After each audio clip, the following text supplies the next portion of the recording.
My ex-husband might be the most entitled man I know. Leaving him was probably one of the best decisions I've ever made, and I thought I could live in peace for the rest of my life. But here he is again. Let me provide some context.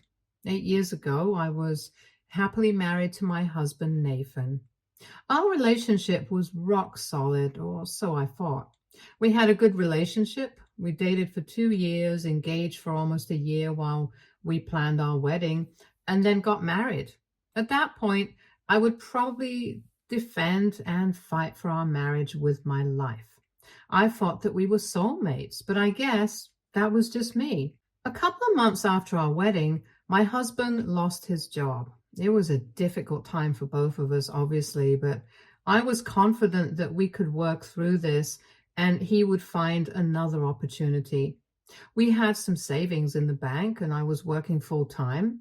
Things were a bit difficult for a few months, but he was trying his best to get a job and finally got accepted after what seemed like a million interviews. I still remember how happy we were the day he received that email. I went all out and took him out to dinner to celebrate. Little did I know that this job would end up destroying my marriage. He comes back from his first day of work, and instead of looking happy, he looks awful.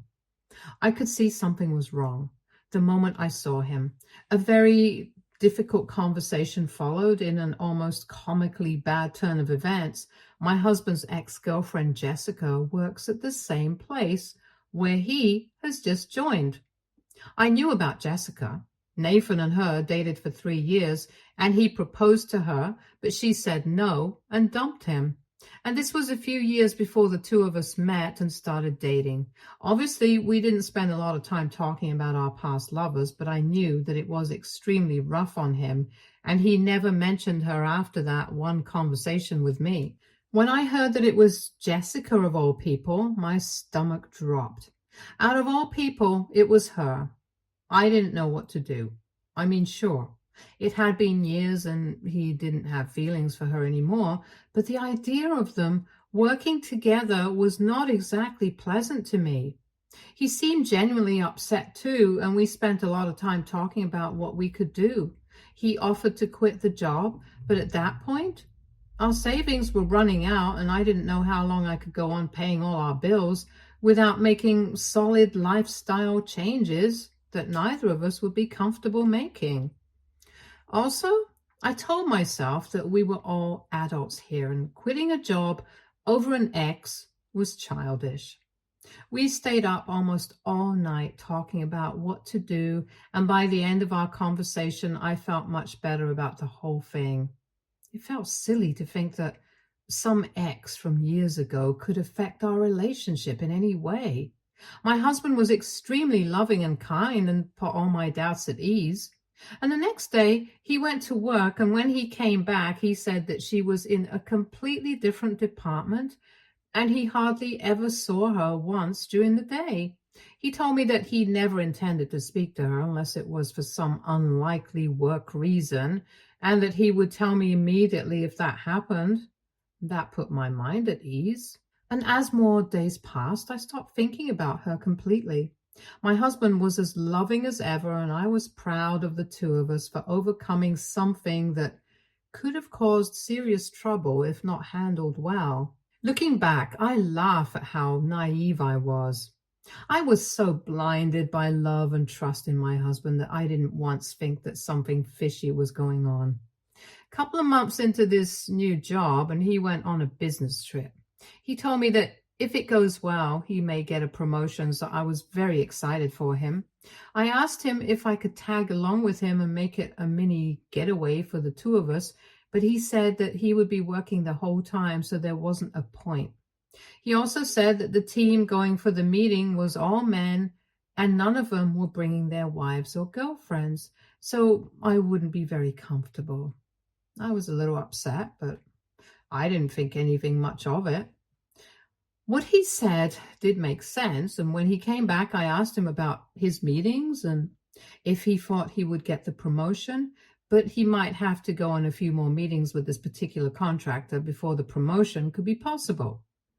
Over the next 3 months, he went on trips at least once a month, but there was no news of a promotion. Instead of getting suspicious, I was naive enough to actually be concerned about his company making him work so hard without increasing his pay. I also want to make it clear that after the initial discussion, neither of us had spoken about Jessica even once. She didn't cross my mind for the most part. And even if she did, I chose not to mention it. And when I told my friends about this during the divorce, they all said that it was incredibly naive of me to blindly trust my husband so much. I agree with them now, but back then I would have trusted that man with my life. 5 months into his new job, I realized that I had missed my period. Not thinking much of it, I decided to take a pregnancy test anyway, just to put my mind at ease. And to my surprise, it was a positive test. I was taken aback. It was definitely not a planned pregnancy, but with Nathan's new job and both of us being in a good place financially, I thought it could be a good thing. I was nervous to tell him, but also very, very excited. Nathan was on another business trip when I took the test, but he was coming back the same day, so I decided to wait till he got back. I still remember how nervous I was and how I started daydreaming about our new life. It was pretty late by the time we got home, and I remember staying up to have dinner together, and he came in looking upset, so I asked him what happened. And he told me it was just work stuff and that he didn't want to talk about it. I said that I might have something that could cheer him up and asked him to wait a while, and I got the test kit. I told him to close his eyes, held it up, and asked him to open his eyes. He just stared at me for a few seconds and asked me if that was what he thought it was. I thought he was just in shock and said that yes, and we're about to be parents, excitedly.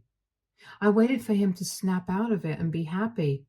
But after a few moments of anticipation, he still had that look on his face. I got uncomfortable and asked him if he was okay and wasn't he happy about this. His whole expression changed and he said that he was just taken aback by the surprise. I told him that I was surprised too, but this could be a very good thing for us and we can deal with it together.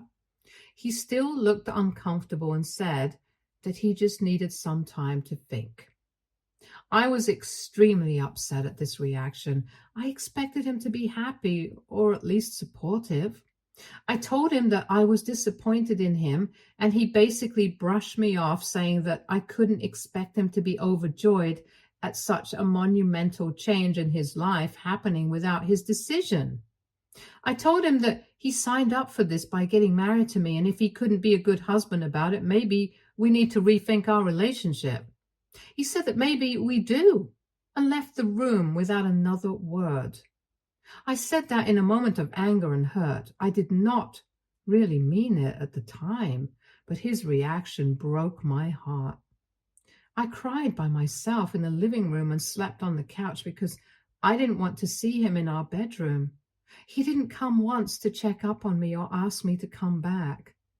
Even at that point, I had faith that we would get through this and somehow recover, but that was just the beginning of my troubles.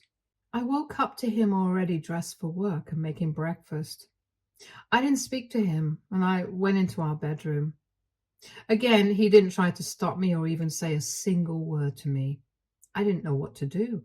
I waited for him to come in after me, but after some time, I heard the front door close and knew that he had left. I spent most of that day crying to my friends and my mom. I called in sick to work. I literally remember it like it was yesterday. And by the time it was time for him to come back from work, I had a whole speech ready about how he broke my heart and needed to be a better husband to me. And little did I know, he also had a speech ready, and it was nothing I could have imagined. The first thing he said after coming home was, "We need to talk." That worked for me. I needed to talk as well. I thought I needed that talk way more than he did, really. It turns out he had the surprise of a lifetime for me. We sat down across from each other, and with no warning, he asked me, "Whose baby is it?" I was so confused, I genuinely didn't understand what he meant. So I asked him, and he asks me the same thing again. "Whose baby is it?" I will never forget. I asked him what he meant and said that obviously it was our baby. What else could even be possible, I mean?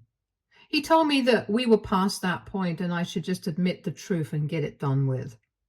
I was starting to get scared at that point. It started to feel less like a joke. I told him again it was obviously his baby and I didn't understand why he was even asking me such questions because I had never been anything but loyal to him.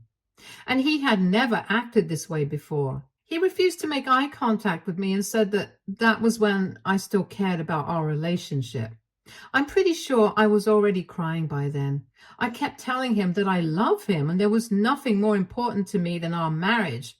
But he just kept repeating the question. He must have asked me a dozen times, and each time I was as clueless as the first time. He told me that if I couldn't be honest with him, there was little left to do because he was not raising another man's child and living with a lie. I was sobbing and kept telling him I had never even thought of another man since I met him and I didn't understand what I did to deserve such allegations.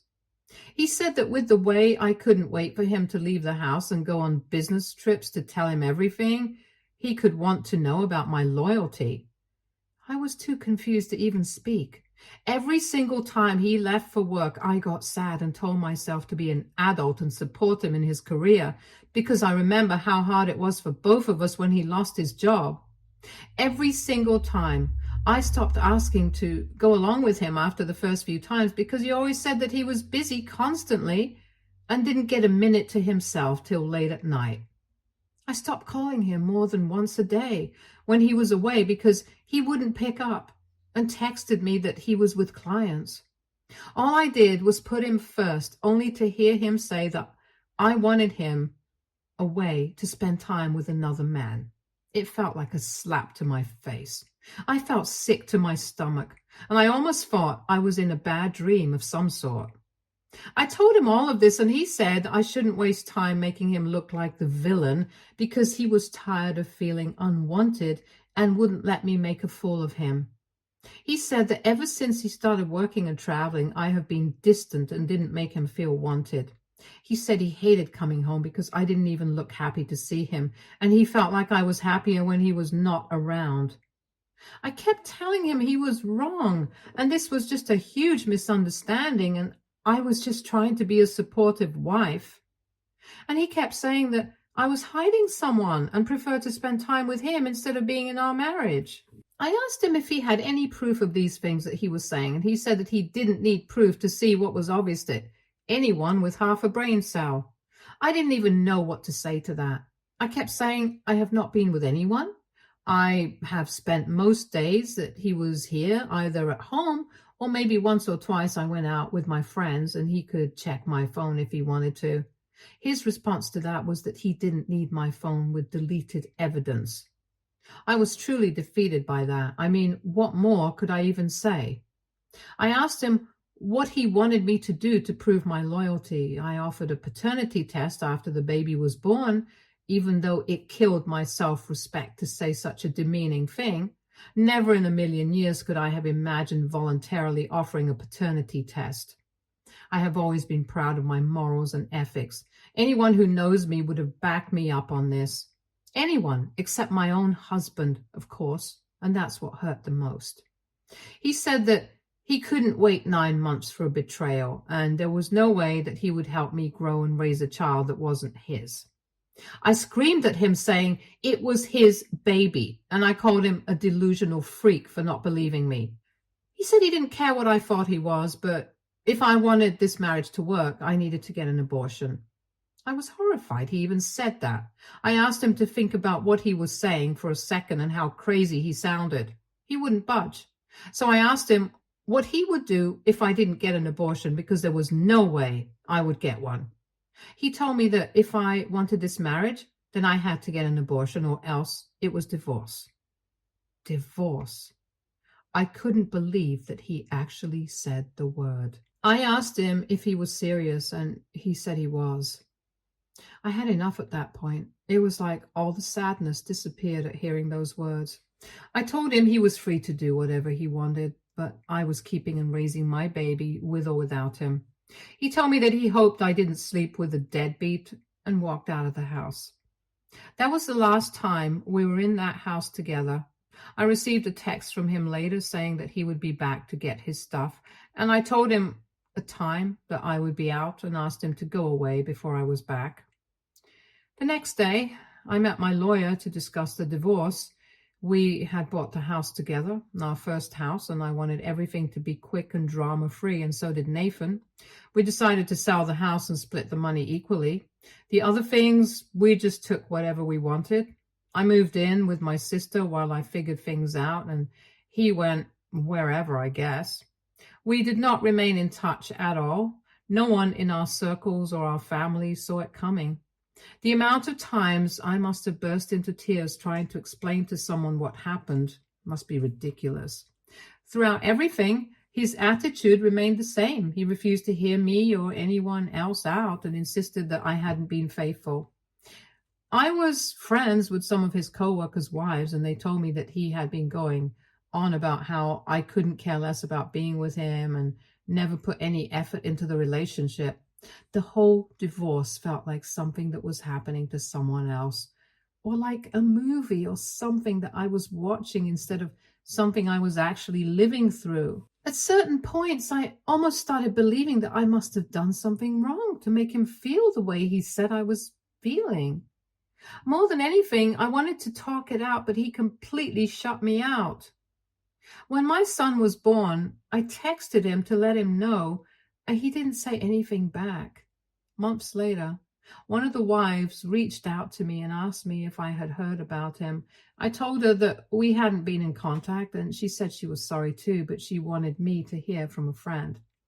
I asked her what happened, and she said that Nathan had gotten back with Jessica. Apparently, they were the hot topic in the office and were all over each other all the time. I broke down, crying. Over the next few weeks, I found out everything. They had been seeing each other for months. All those business trips that he went on were nothing but excuses to spend time with Jessica at her place. Jessica was the one who brainwashed him into thinking I must be seeing other men behind his back because, according to her, if she had a man, she would never let him stay away from her so often. And a load of other garbage. I found out about all of this because my friends pretended to befriend her to know what happened between Nathan and me.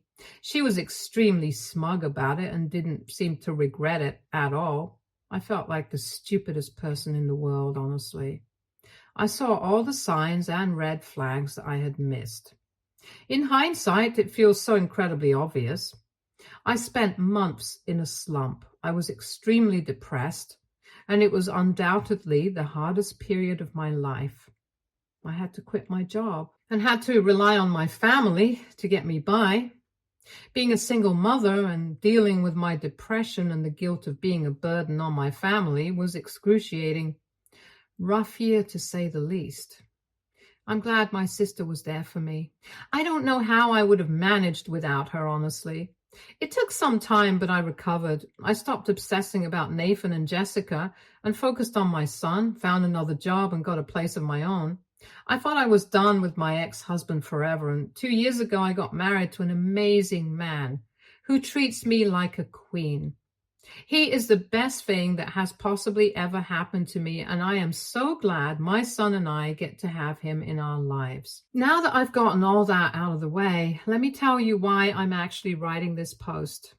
A few weeks ago, I was on Facebook scrolling randomly when I got a text from Nathan.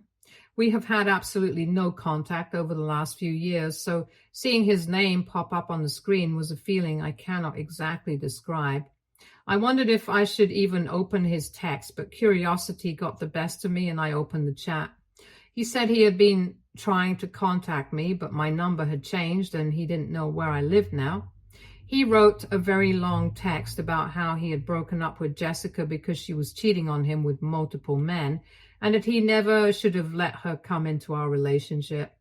He said that he had thought of me and our son all the time over the past 8 years, but was too ashamed to reach out to me. He also said that he knew I would never forgive him, but he wanted to be in his son's life and would do anything for a chance to prove himself worthy of being a dad.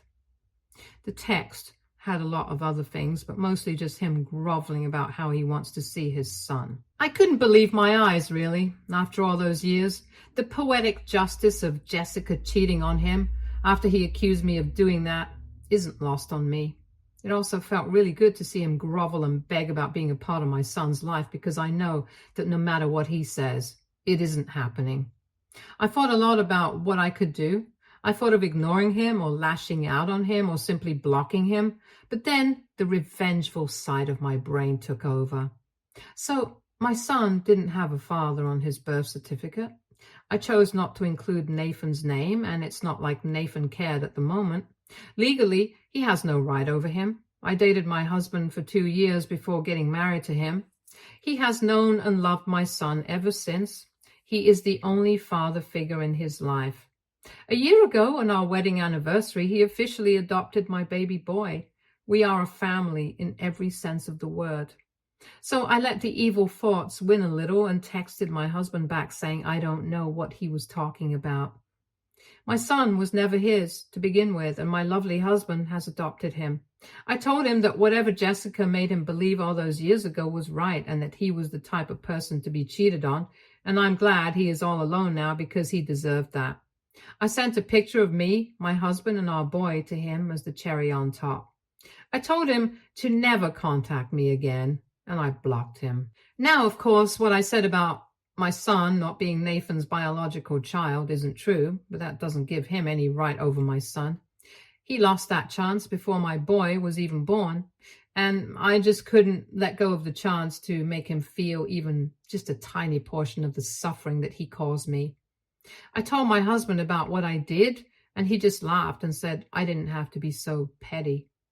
Last night, I reached out to Laura, her husband works with Nathan, and asked her if she had heard anything about Nathan. She said she was actually going to reach out to me about the same thing. Apparently, Nathan hasn't been doing so well. He had shown up to work drunk multiple times and almost got fired. Laura obviously doesn't know what I told Nathan, so she thought it was because he was finally processing the separation from Jessica.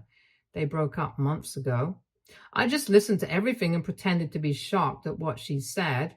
I thanked her for being a good friend. I haven't told my husband about this yet, and I can't tell any of my friends before I tell him. I've been feeling kind of guilty. Maybe I took things too far. AITA. Update 1. Hey everyone, I just wanted to say a huge thank you for all your supportive comments and advice. It's been really helpful to read through your experiences and perspectives. Feels good to know that there are people who support my pettiness and think that Nathan got exactly what he deserved. I do have a bit of an update on the whole Nathan situation. Laura reached out to me again and said that apparently he had a full blown out fight with Jessica in the office one night when they were both working late. He had apparently created a big scene and multiple people saw them pushing each other around and being extremely problematic. Both Jessica and Nathan got fired very quickly after that, and no one had heard from either of them ever since. All I feel about the situation is that I'm glad he redirected his anger towards Jessica and isn't trying to drag me into the situation in any way. I don't want to deal with him ever again in any capacity. I decided to tell Laura about what I told Nathan, and she seemed a bit concerned. I mean, we both hate Nathan for what he did to my son and me, but she thinks that I might have taken things too far, and there's no point in letting things from the past affect him or anyone so much. She is actually telling me to reach out to Nathan again and tell him the truth. She's promised not to tell a word about this to anyone, but thinks that I should get the truth out in the open. I don't agree with this for a number of reasons, mostly because I don't care enough about Nathan to put him out of his misery, but also because I don't want him to get angry and try to find some way of getting access to my son. It is unlikely, but you never know. I refuse to take any chances when it comes to my son. He's simply too important to me, and I don't trust Nathan enough to just let something like this go. What I did may have been a little too harsh, but honestly, he was ready enough to believe I was lying to him about my son's paternity back when we were married, so I don't see why this is apparently such a big blow to him now. Update 2. Since my last update, I've been doing a lot of reflecting, and I decided to have an honest conversation with my husband about everything that happened and what Laura told me. He was incredibly understanding and supportive, which made me feel a lot better.